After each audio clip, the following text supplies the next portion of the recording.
innocent-looking squall that appeared to carry no more than a hogshead of water and a pound of wind, would abruptly assume cyclopean proportions, deluging us with rain and overwhelming us with wind.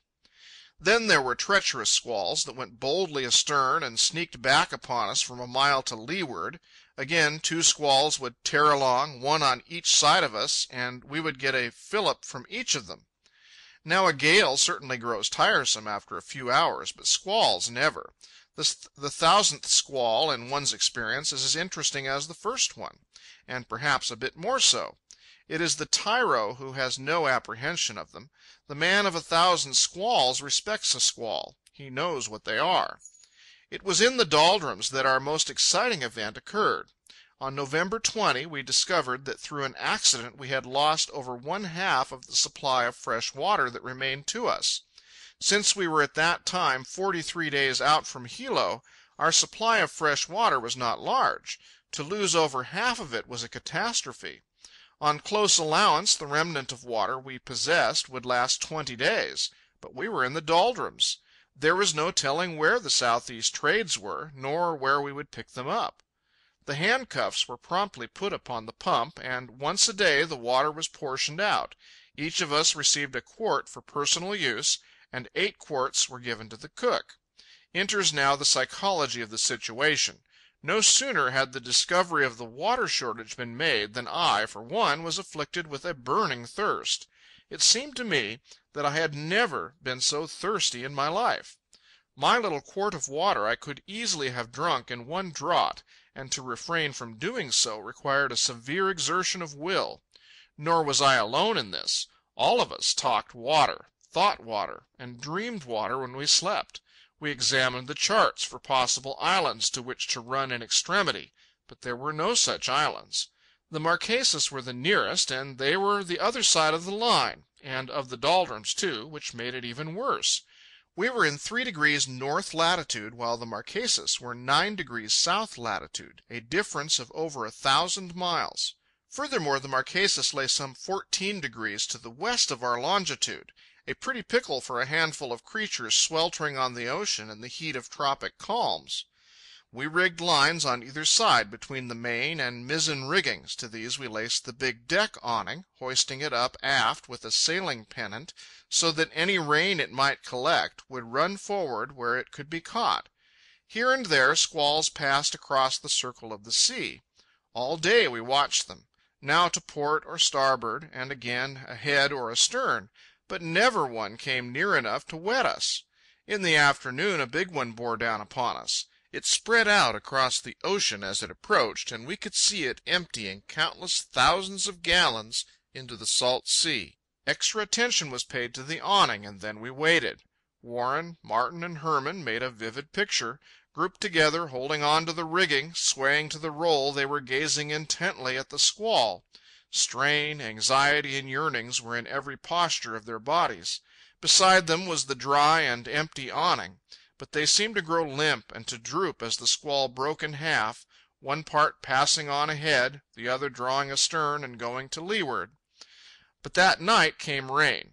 Martin, whose psychological thirst had compelled him to drink his quart of water early, got his mouth down to the lip of the awning and drank the deepest draught I have ever seen drunk.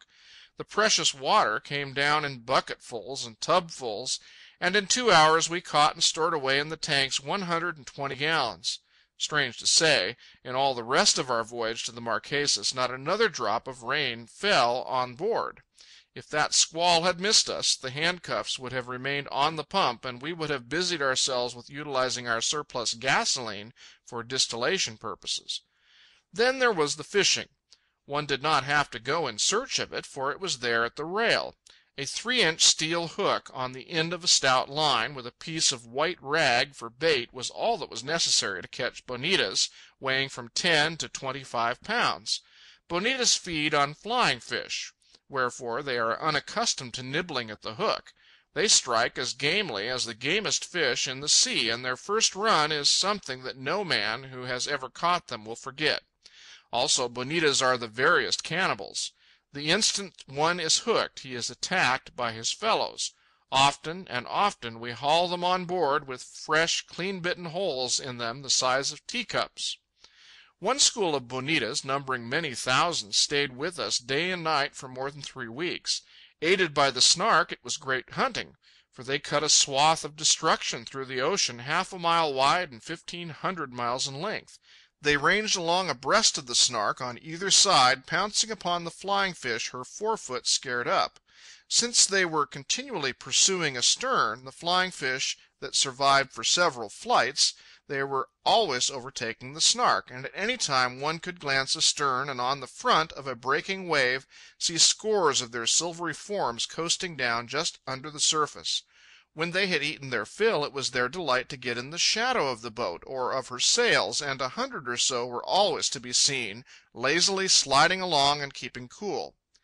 But the poor flying fish! Pursued and eaten alive by the bonitas and dolphins, they sought flight in the air, where the swooping sea birds drove them back into the water. Under heaven there was no refuge for them. Flying fish do not play when they essay the air. It is a life and death affair with them. 1,000 times a day we could lift our eyes and see the tragedy played out. The swift, broken circling of a gunny might attract one's attention. A glance beneath shows the back of a dolphin breaking the surface in a wild rush.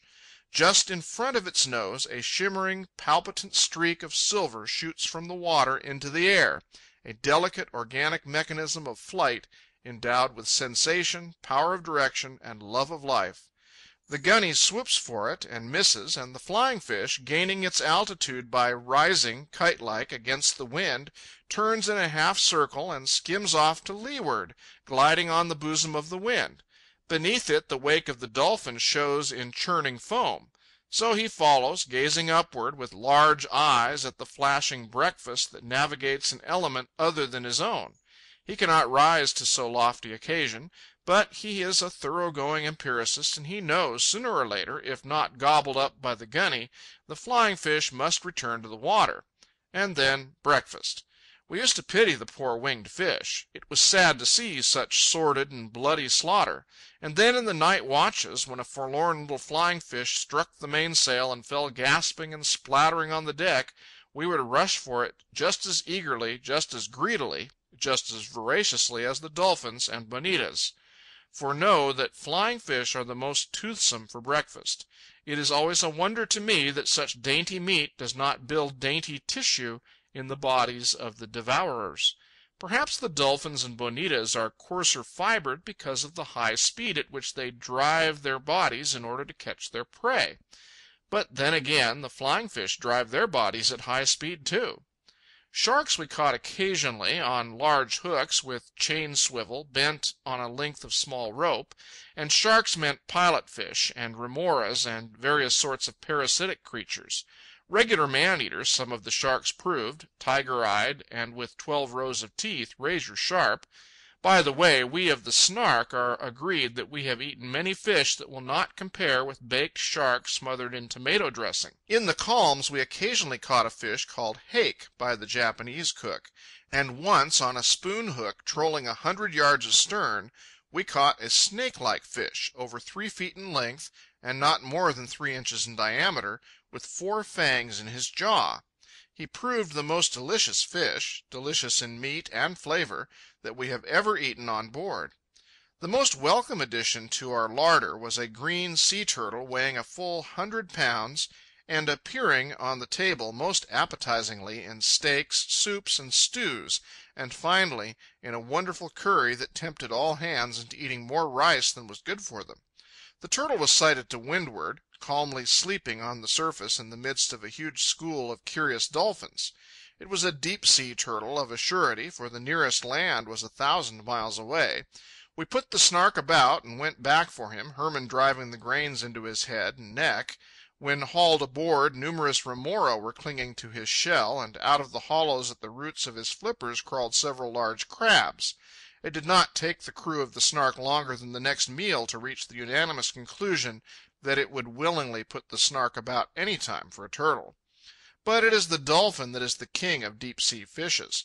Never is his color twice quite the same.